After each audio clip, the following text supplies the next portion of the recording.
langkahnya adalah ini langkah pertama ini. Ini sangat efektif. Ya, bayangkan coba, mereka sendiri nggak tahu kejadiannya. Mereka kok waktu pertama kali disebutkan kecelakaan tunggal, yang mengatakan itu adalah oknum polisi, padahal motornya nggak rusak, handphonenya nggak rusak. Jadi dari awal ini sudah ada sesuatu kekurang seriusan penanganannya. Tapi perlu dijelaskan dulu ke Pak Osman bahwa polisi minta diotopsi kan? Dari pihak pengadilan. Dari pihak pengadilan diambil lagi mereka diotopsi. Diotopsi ya? Iya, karena itu ada dalam cerita film. Oke, terus gimana coba?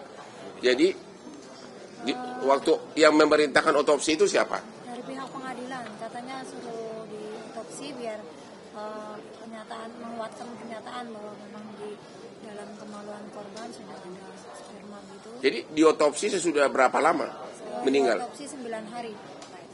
Oh, bukan pengadilan dong. Oh, berapa? Yang merintahkan siapa ya? Pokoknya ada perintah otopsi, 9 hari sudah meninggal. Iya. Oke, kan belum sampai ke pengadilan. Tapi akhirnya diotopsi benar bahwa memang adalah bukti penganiayaan ada.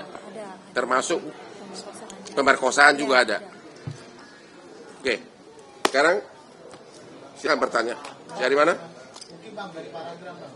Saya mau nanya 3 langsung nih Bang. Pertama, terkait Polda Jabar yang sudah merilis DPO, dan itu kan sempat viral di netizen Bang. Iya. Bahwasannya 6 tahun tapi ciri-cirinya tetap merujuk kepada tahun 2016. Iya. 8 tahun masih ada perubahan. Nah, itu sempat viral, jadi olok-olokan, bahkan sketsa wajahnya pun tidak diperlihatkan. Nah, banyak netizen yang mempertanyakan, ini serius nggak sih Polda Jabar untuk mengusut ini? Nah, kalau dari sudut pandang Bang Hotman seperti apa? Itu pertama Bang. Ya. Lalu yang kedua, saya ingin menanyakan perihal rekaman kesurupan yang viral. Di situ kan diperdengarkan bahwasannya semua seolah-olah kejadian itu diungkapkan di situ, Bang. Ya. Apakah itu bisa menjadi bukti untuk Abang melaporkan ketiga orang ini tentang kejadiannya seperti Ya. apa? Nah, yang terakhir, tentunya setelah Bang Hotman sudah turun tangan, tentu sudah viral, kira-kira bagaimana pengawasan Bang Hotman dan Hotman ini terhadap kasus ini ke depannya? Udah ada langkah? Oke. Yang pertama, kalau mengumumkan DPO, harusnya nggak boleh samar-samar dong. Ya, jadi itu yang kami himbau lagi kepada Polda Jabar, tolong segera dilakukan. Makanya saya bilang tadi penyidikan ulang. Karena apa?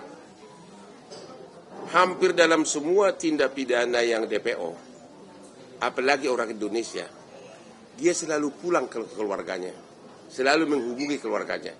Jadi kalau identitasnya tahu, jejak digitalnya gampang didapat. Apalagi 8 tahun. Contoh nih, ini ada contoh nih. Ini tindak pidana kecil-kecilan. Waktu restoran kita Hotman yang di Tajur Bogor, manajernya bawa kabur uang penjualan 2 malam 170 juta. Dia dari pindah dari hotel ke hotel, sesudah dia terlibat judi online. Ketahuannya dari jejak digital. Dia mesan nomor baru dan sebagainya, pakai nick KTP yang lama sama emailnya.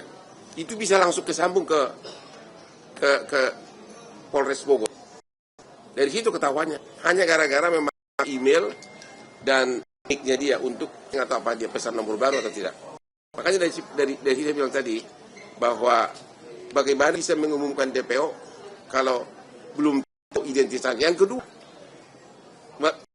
harusnya kalau memang sudah tahu, keluarganya dipanggil agar ketahuan, ya.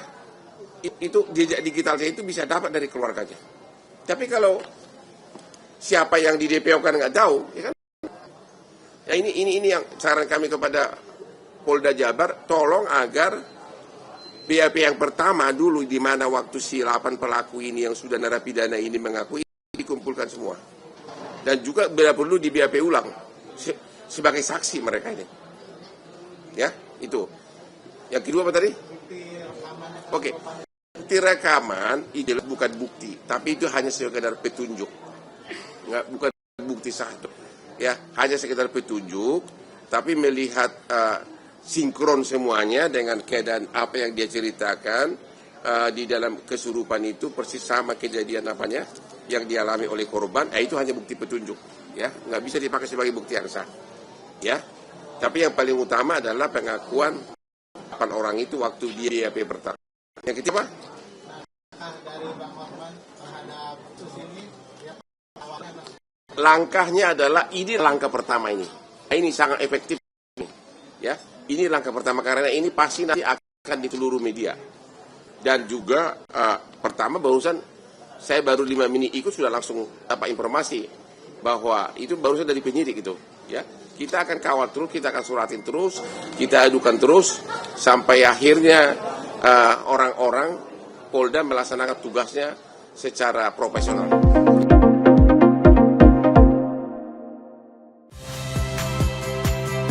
Saya, My Sister Tarigan. Saksikan program-program Kompas TV melalui siaran digital, pay TV, dan media streaming lainnya. Kompas TV, independen, terpercaya.